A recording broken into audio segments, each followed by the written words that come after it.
The second truth I want to share with you is that sexual sin is a liar.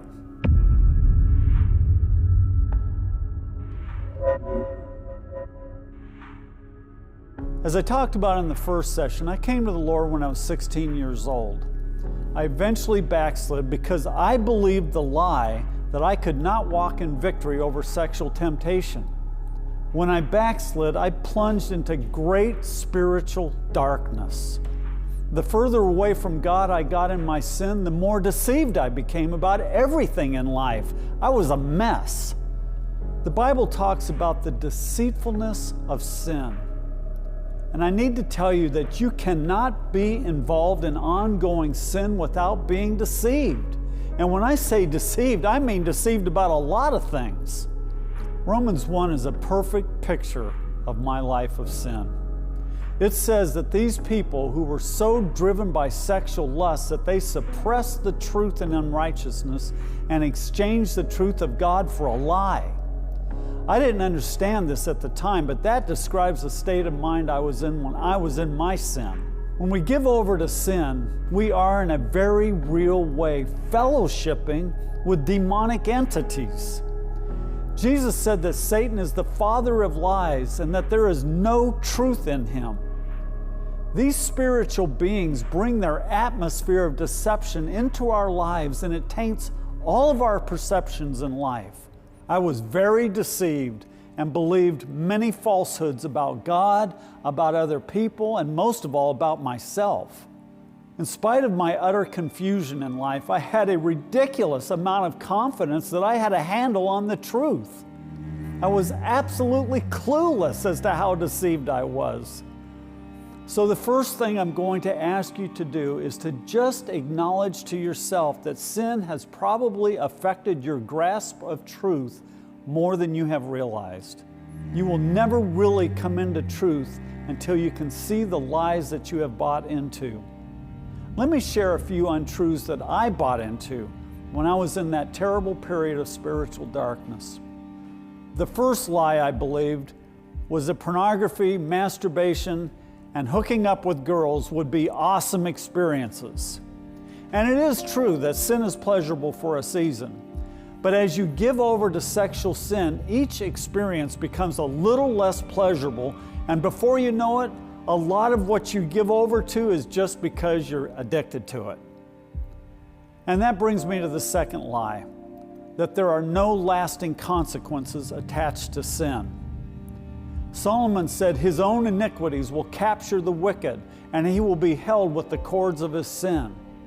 I'll get into this more in the next session, but for now, let me just say that there are dreadful and long-lasting consequences that will be very difficult to get rid of. The third lie I bought into was that I was a godly guy with a little sin problem. In 1983, I was in Bible school and was so full of lust for girls in my class that I could hardly concentrate on what my instructors were teaching us. Many times I would leave school and go to an adult bookstore to act out and give over to my lust. And yet at the same time, I actually believed that I was walking with God. I thought the intensity of my personality meant I had this passionate love for the Lord. And of course, I wanted to believe the best about myself, so I convinced myself that I was on fire for God. But the truth was, only a few months after entering Bible school, I was already backslidden in my heart.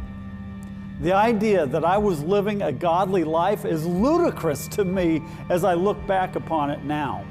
The truth was that I was a hypocrite, putting out an image of being a godly young man while living in habitual sexual sin in secret.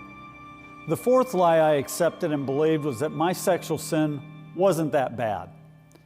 This tendency to minimize the evil nature of sin is common with anyone who gives himself over to sin.